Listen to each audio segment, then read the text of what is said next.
আমার বোন আমাকে রোজ তার স্বামীর ঘরে রেখে নিজে সারা রাত বাইরে বা কখনো অন্য ঘরে কাটাতো। একদিন আমার বোনের স্বামী বুঝতে পেরেছিলেন তার পাশে যে শুয়ে আছেন সে তার স্ত্রী নয়, তার শালী অর্থাৎ আমি। তারপর আমার বোনের স্বামী বা আমার ভাবি আমার সাথে যা করলেন তা আপনি ভাবতেও পারবেন না। একদিন রাতে যখন আমি গভীর ঘুমে আছি তখন আমার মনে হলো কেউ আমাকে জাগাতে যাচ্ছে। আমি ঘুমের ঘোরে আস্তে আস্তে চোখ খুলে দেখি সামনে আমার বোন দাঁড়িয়ে আছে। আমি তাড়াতাড়ি উঠে বসলাম। প্রথমে মনে হলো আমার ভাবির কিছু হয়নি তো, আমার বোন কেন এত রাতে আমাকে ডাকতে এলো। আমি যখন বোনকে জিজ্ঞেস করতে গেলাম সে কেন এত রাতে আমাকে ডাকতে এসেছে, বোন সঙ্গে সঙ্গে মুখে আঙুল দিয়ে আমাকে চুপ করতে বলে আর ইশারায় বলে আমাকে সেখান থেকে উঠতে।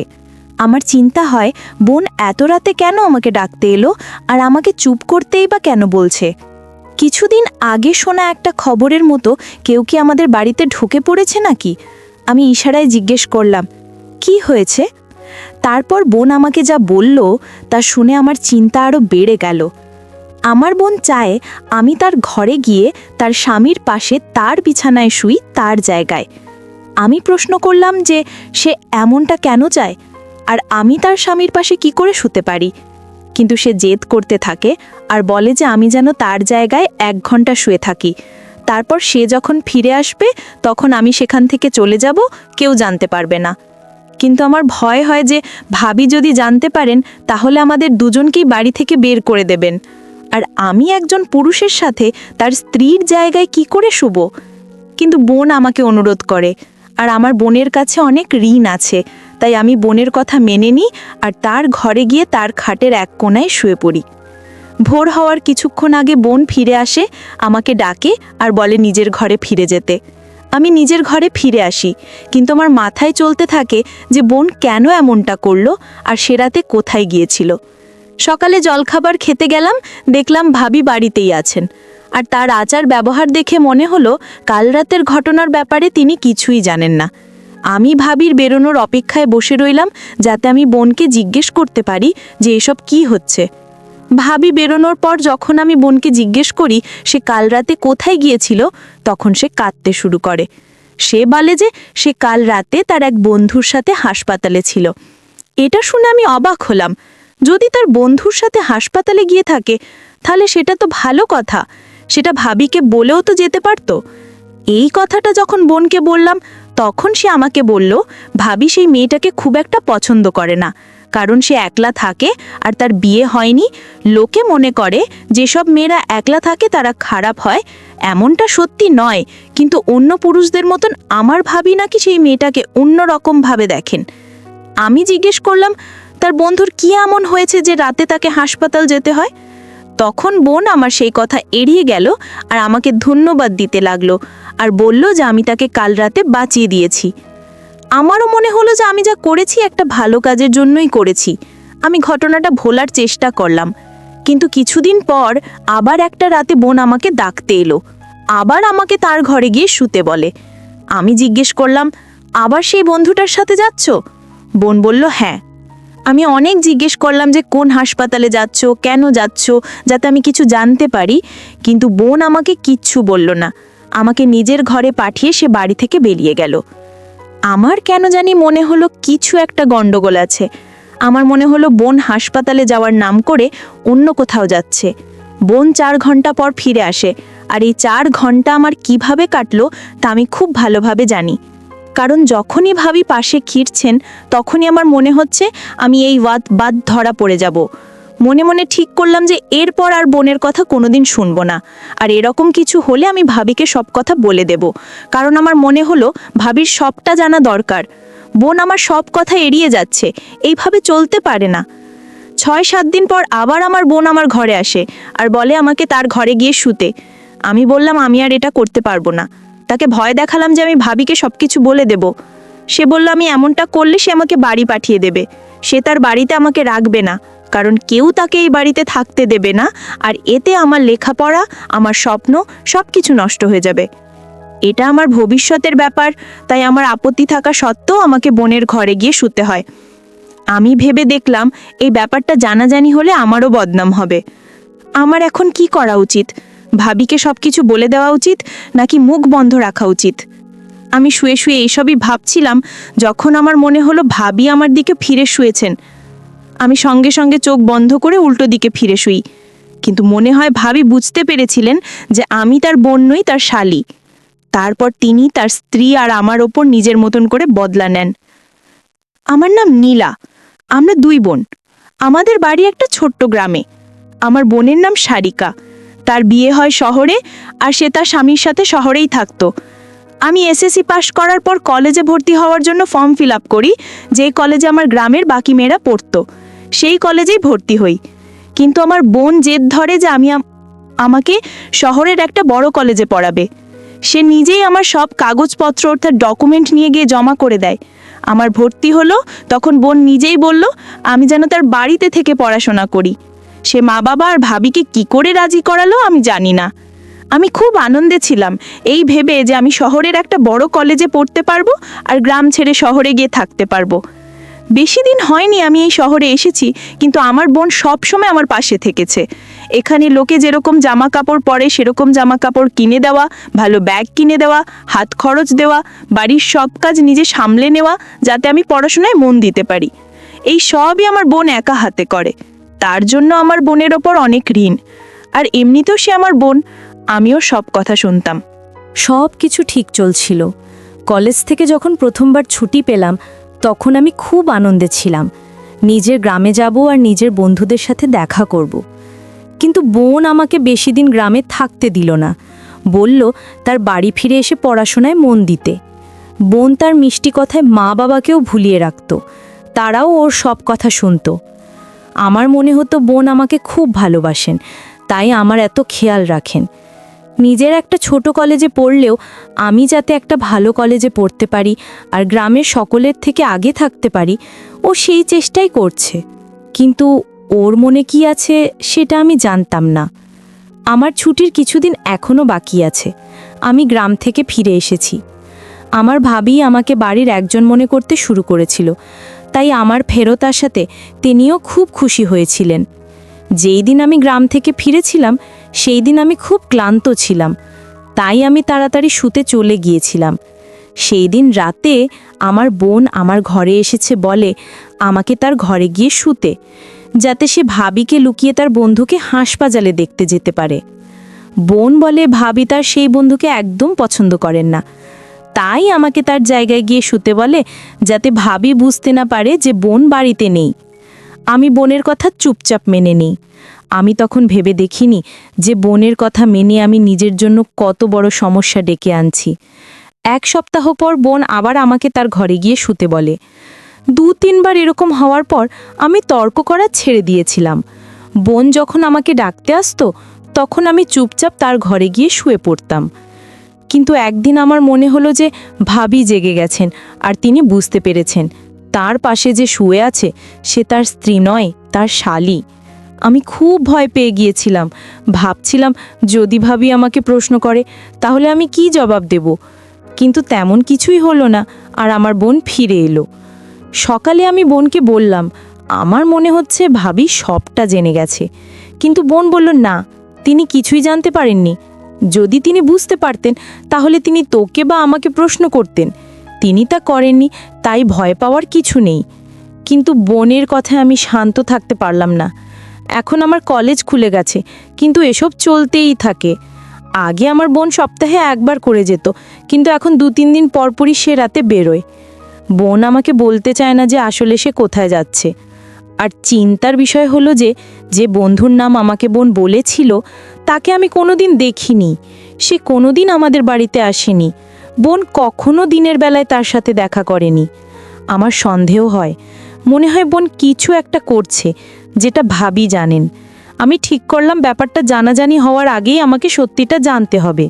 তার জন্য আমি সব প্ল্যানিং করে রাখলাম। 2 দিন হয়ে গেল আমার বোন আমাকে তার ঘরে যেতে বলেনি, তাই আমার বিশ্বাস ছিল যে আজ রাতে সে নিশ্চয়ই আসবে।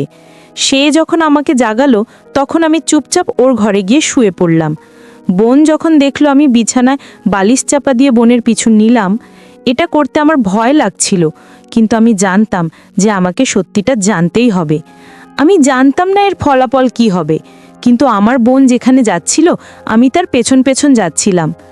আমি এটাও ভেবে দেখিনি যে ভাবি যদি জেগে যান তাহলে কি হবে, কারণ আমার মনে হয়েছিল যে ভাবি সবটা জানেন। গলিটা খুব অন্ধকার। আমি গুটি গুটি পায়ে বোনের পিছন পিছন যাচ্ছিলাম। আমি কালো চাদরে নিজেকে ঢেকে রেখেছিলাম, আর তাই আমি অন্ধকারে মিশে গিয়েছিলাম। আমি খুব ভীত ছিলাম, মনে মনে খুব ভয় হচ্ছিল, কিন্তু বোন নির্ভয়ে এগিয়ে যাচ্ছিল। আমার মনে হলো বোন বুঝতে পারছিল কেউ তার পেছন পেছন আসছে, কারণ সে কিছুক্ষণ পরপর পিছন ফিরে দেখছিল। কিন্তু আমি অন্ধকারে কালো চাদর চাপা দিয়ে চলছিলাম, তাই সে কিছুই বুঝতে পারেনি। আমি দেখলাম মেইন রোডে বোন একটা গাড়িতে চেপে চলে গেল। অন্ধকারের জন্য আমি গাড়ির নাম্বারটা দেখতে পেলাম না। আর দুঃখের বিষয় এই যে গাড়ির হেডলাইট অন ছিল না, আর গাড়িটাও কালো রঙের ছিল। তাই জন্য আমি কিছুই বুঝতে পারলাম না যে গাড়িটা কীরকম বা তার নাম্বার কি। আমার আর কিচ্ছু করার ছিল না, তাই আমি ফিরে এলাম, চুপচাপ বোনের ঘরে গিয়ে শুয়ে পড়লাম। কিন্তু আজ রাতে আমার মনে হলো যে ভাবি রেগে গেছেন, আর তিনি বুঝতে পেরেছেন যে তার পাশে তার শালি শুয়ে আছে। কিন্তু তিনি কোনো প্রশ্ন করলেন না, আর আমিও কোনো আওয়াজ করলাম না, একদম চুপচাপ শুয়ে রইলাম। প্রায় 4 ঘন্টা পর সারিকা বোন ফিরে এলো। বোন আমাকে নিঃশব্দে ইশারা করলো, আর আমি রোজগারের মতন উঠে নিজের ঘরে চলে গেলাম। বোন নিজের জায়গায় শুয়ে পড়ল। কিন্তু আমি ঠিক করে নিলাম যে কাল সকালে আমি বোনকে আবার প্রশ্ন করব, আর সে যদি আমার প্রশ্নের উত্তর না দেয় তাহলে ভাবিকে আমি সব সত্যি বলে দেব, কারণ আমি আর এসবের মধ্যে জড়াতে চাই না। বোনের উপর রাগ হয়। তখন আমি শতভাগ নিশ্চিত ছিলাম যে সে ভুল পথে হাঁটছে, আর ওর এমন কোনো বন্ধু নেই। মনে হয় 3-4 ঘন্টার জন্য বোন অন্য কোনো ছেলের সাথে যেত। আমি যখন বোনের ব্যাপারে গভীরে ভাবতে শুরু করলাম, তখন আমার মাথায় এলো যে ভাবির বেতন তেমন বেশি নয়, তাহলে বোন রোজ নানান রঙের শাড়ি কাপড় পরে, আর আমাকে হাত খরচ বা কোথা থেকে দেয় এত টাকা? ওর কাছে কোথা থেকে আসে? যত ভাবি ততই আমার সন্দেহ বেড়ে যায়। কিছু গোলমাল আছে যা আমাকে খুব চিন্তিত করে দেয়। আমি ভাবি এটা জানাজানি হলে আমার কি হবে? আমার বদনাম হয়ে যাবে। আর ভাবি বোন এমনটা কেন করছে? বোনের তো একটাই স্বপ্ন ছিল যে তার বিয়ে শহরে হবে। তার সেই স্বপ্ন পূরণ হয়ে গেছে। বিয়ে যখন হয়েছে তখন নিজের স্বামীর সাথে বিশ্বাসঘাতকতা কেন করছে? এরকম অনেক প্রশ্ন আমার মনে ঘুরপাক খাচ্ছিল, যার জবাব আমার কাছে ছিল না। এসব প্রশ্নের উত্তর একমাত্র বোনই দিতে পারে, কিন্তু সে আমার কোনো প্রশ্নের উত্তর দিতে চাইতো না। সব প্রশ্নের উত্তর খুঁজতে আমি পরের দিন কলেজ থেকে ছুটি নিয়ে নিলাম।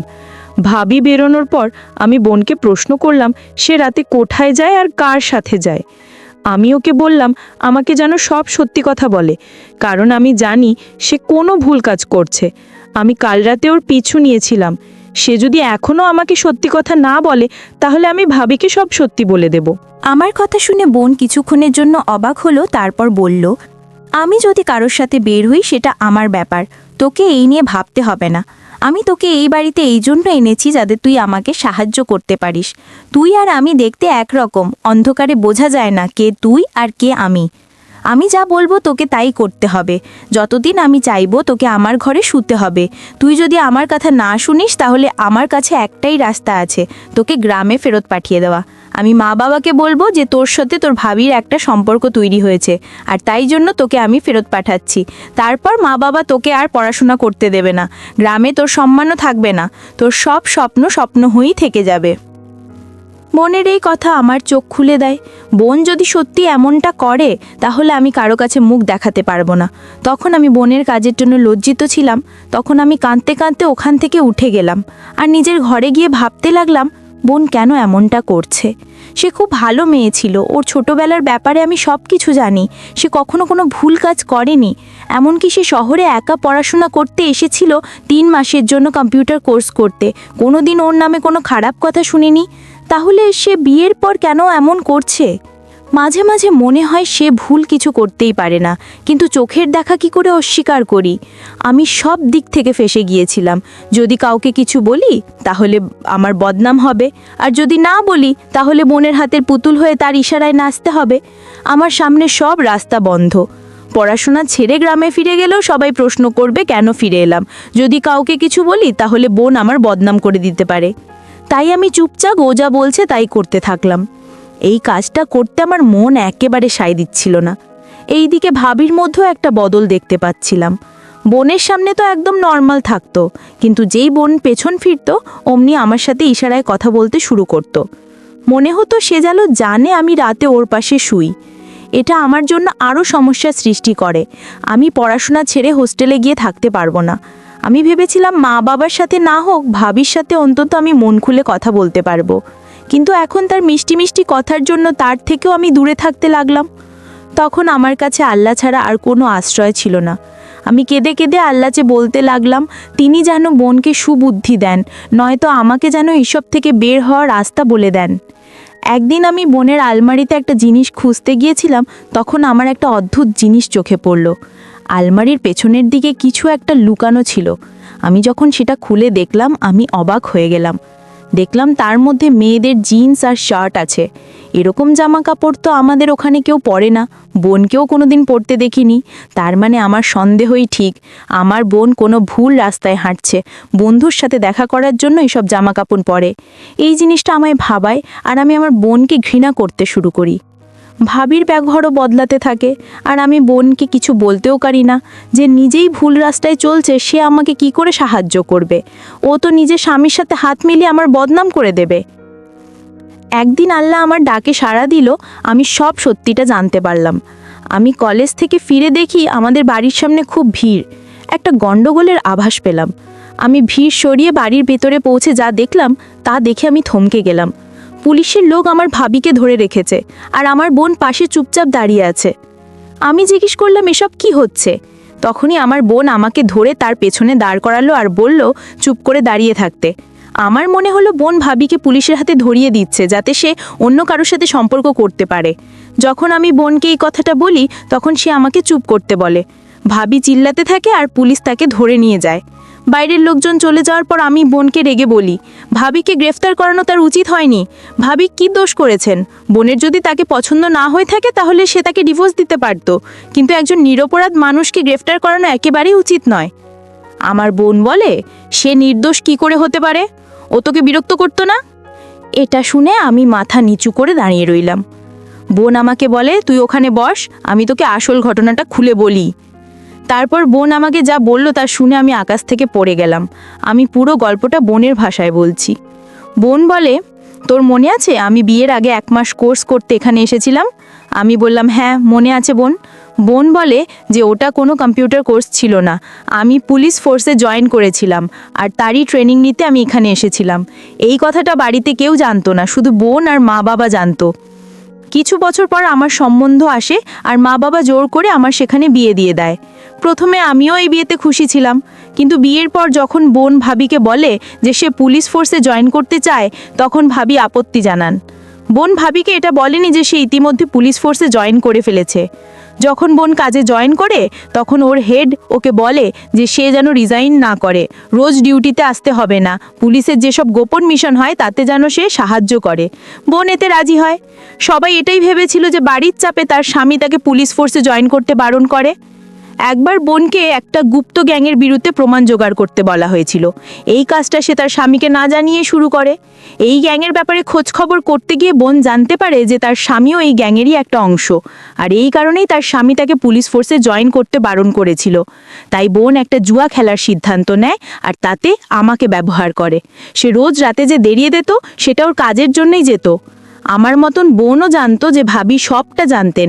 তার স্বামী বরাবরই জানতেন যে সে রাতে বেরিয়ে যেত, কিন্তু তার নজর তোর ওপর ছিল, তাই তিনি আমাদের কিছু বলতো না। তার এটাই মতলব ছিল যে সে একদিন আমাদের হাতে নাতে ধরবে আর এই ঘটনাকে বাহানা বানিয়ে আমাকে ছেড়ে দিয়ে তোকে বিয়ে করবে। আমি সব কিছু জানা সত্ত্বেও চুপ করে সব সহ্য করছিলাম, কারণ আমি জানতাম যে এসব একটাই খেলা। আজ আমি নিজে ওকে গ্রেফতার করিয়েছি, কারণ আমি আমার স্বামীকে হারাতে পারি কিন্তু নিজের দেশের সাথে বেইমানি করতে পারি না। আমার ভেবে লজ্জা লাগলো যে আমি বোনের সম্পর্কে কী সব ভেবেছিলাম। আমি বোনের কাছে ক্ষমা চাইলাম আর বোন এক কথায় আমাকে ক্ষমা করে দিল। এরপর বোন অর্থাৎ ভাবিকে তার স্বামীকে ডিভোর্স দেয় আর পুলিশ ফোর্সে জয়েন করে। আমি এখনও এই শহরে থাকি, কিন্তু এখন আমার মাথার উপর কোনো রকম ভাবির হাত নেই, আর আমার এই ভয়ও নেই যে আমার বোন আমাকে কোনো অন্য রকম কাজের জন্য ব্যবহার করছে, কারণ চোখের দেখা সবসময় সত্যি হয় না। বন্ধুরা, আজকে এই পর্যন্তই। আবারও আসবো তোমাদের মধ্যে নতুন কোনো ভিডিও নিয়ে। প্রতিদিন আমি তোমাদেরকে একটা করে নতুন গল্প উপহার দেব। তাই তোমাদেরকে অনুরোধ করে বলছি, তোমরা যদি এরকম ধরনের ইন্টারেস্টিং গল্প পেতে চাও তাহলে দয়া করে আমার চ্যানেলটি সাবস্ক্রাইব করো। পরিশেষে তোমাদের সকলের সুস্বাস্থ্য কামনা করি। ভিডিওটা দেখার জন্য তোমাদের সকলকে অসংখ্য ধন্যবাদ।